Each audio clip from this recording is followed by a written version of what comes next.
But he is still our least experienced, least scrutinized presidential candidate ever. And he's running for the most powerful office on earth.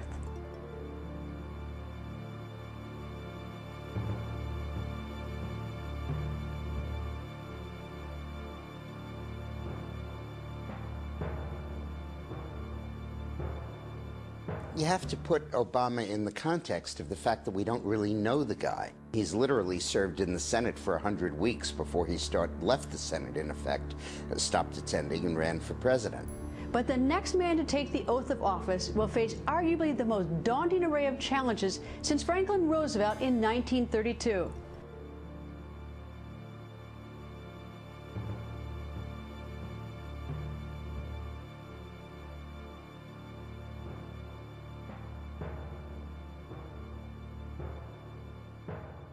Nobody cares about Bill Ayers.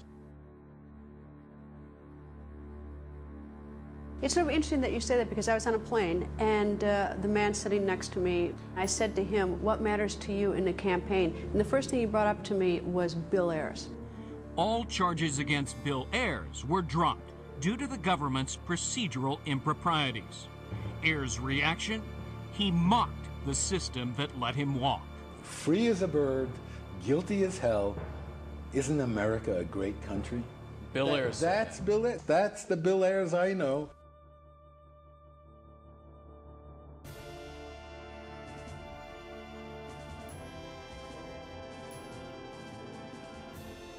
Dorn earned a law degree, and though her past kept her from practicing law, she got a job at one of the most prestigious firms in town, a firm that, coincidentally, a few years later, would give a summer internship to a promising Harvard law student, Barack Obama.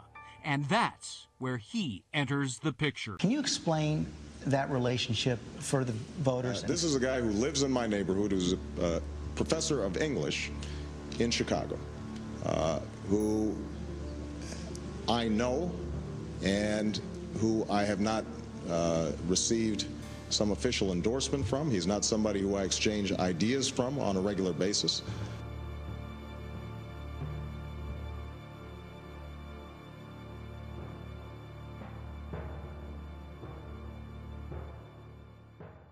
Who engaged in detestable acts 40 years ago when I was 8 years old.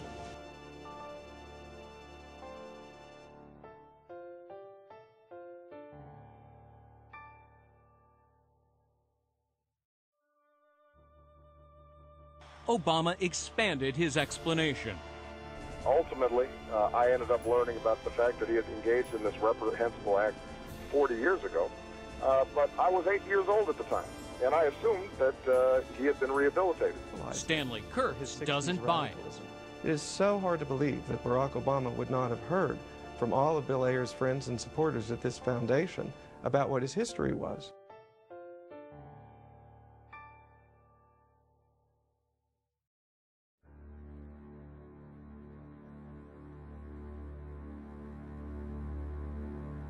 Acorn made a practice in the late 80s and early 90s of forcing banks to make these high-risk loans to low-credit customers. They would run a kind of intimidation campaign where they'd pour into the lobby of a bank, scare away the customers, and make the bankers capitulate.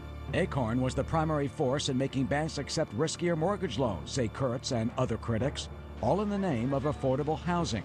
They claim that Acorn's practices helped contribute to the current financial meltdown. They went to their lobbyists on Capitol Hill and forced their lobbyists to work on the Democratic Congress. And it was this alliance of Acorn and their Democratic friends in Congress that forced Fannie Mae and Freddie Mac to loosen up credit standards in the whole banking system. With Senator Obama's experience with Acorn, some wonder how close a President Obama would be to the group. He helped answer that question when he spoke to community organizers, including Acorn, in 2007. Let me even say, before I even get inaugurated,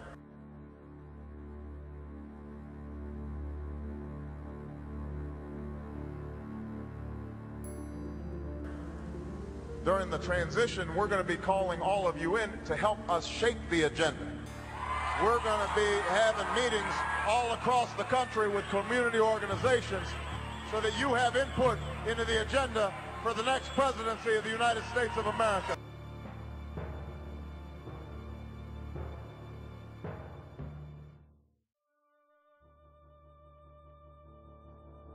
Concern, Morris says, isn't Ayers' terrorist past. It's that Senator Obama's old Chicago ties suggest he is much further left than the centrist Democrat voters by and large believe him to be.